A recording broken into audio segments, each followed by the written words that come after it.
রাজ্যের যত অলসতা আছে সব কিছু চাপ দেয় সেহেরির সময়।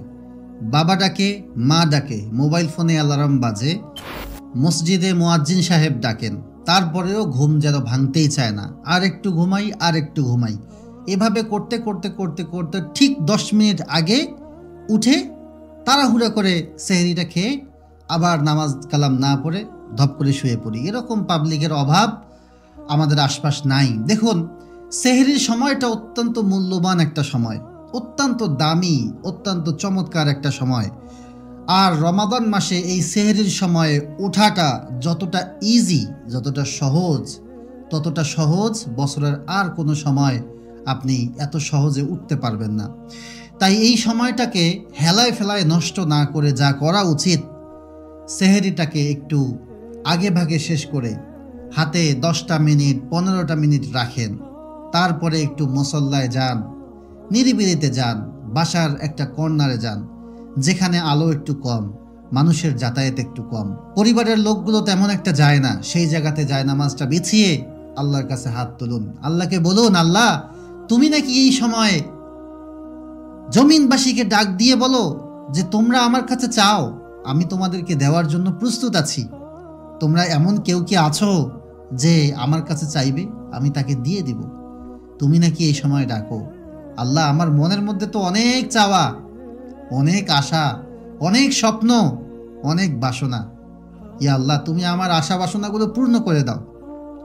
আল্লাহ, তুমি আমাকে হেদায়েত দান করো। রমজানে কি অর্জন করতে পারলাম, কি পেলাম, কি হারালাম জানি না। তুমি আমাকে রমজান মাসে এমন কিছু দান করো যেটা পেলে আমি ধন্য হয়ে যাব। হেদায়েতের মতো মহামূল্যবান জিনিসটা আল্লাহ তুমি আমাকে দান করো। দুনিয়াতে যা কিছু আমার হাজত আছে, হাজতগুলি পূর্ণ করো। ইয়া আল্লাহ, তোমার হাবিবকে কখনো দেখিনি, যারা দেখেছে তারা ধন্য হয়ে গিয়েছে।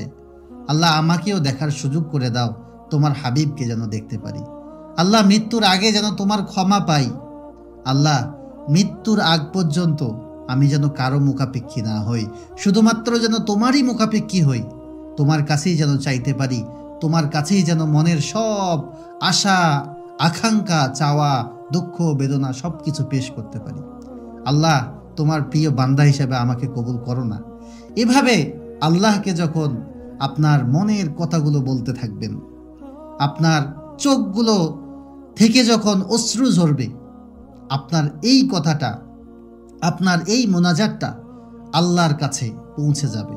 আপনার কথাগুলো আল্লাহ তাআলার কাছে অত্যন্ত পছন্দনীয় হয়ে যাবে। মানুষ যখন চোখের পানি ছেড়ে আল্লাহ তাআলাকে কোনো কথা বলে, তখন আল্লাহ তাআলা সেই কথাকে, সেই দোয়াকে কবুল করেন, সেই দোয়াকে, সেই কথাকে পছন্দ করেন। তো আপনার এই কথাগুলো, এই দোয়াগুলো আল্লাহ তাআলার কাছে বড় পছন্দনীয় হয়ে যাবে, বড় প্রিয় হয়ে যাবে। আল্লাহ তাআলা আপনার এই কথাগুলো কবুল করবেন, এই দোয়াগুলো কবুল করবেন, যার কারণে আপনার হাজতগুলো আল্লাহ তাআলা পূরণ করে দিবেন।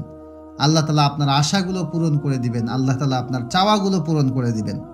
কিন্তু দেখুন, এত চমৎকার একটা সময়, এত গুরুত্বপূর্ণ একটা সময়, এত দামি একটা সময় আমরা কতটা অলসতায় কাটিয়ে দেই, কিভাবে নষ্ট করে দেই, আমরা কিভাবে অবমূল্যায়ন করি।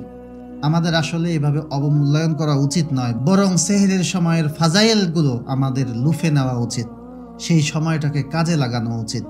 আল্লাহ পাক রব্বুল আলামিন আমাদের সকলকে যেন সেহরের সময়টাকে কাজে লাগিয়ে আমাদের জীবনকে পরিবর্তন করার, আল্লাহ তাআলার কাছ থেকে ক্ষমা চেয়ে নেওয়ার, দয়া চেয়ে নেওয়ার, মাগফিরাত চেয়ে নেওয়ার, জীবনের যত হাজত আছে সবকিছু চেয়ে নেওয়ার তৌফিক দান করেন।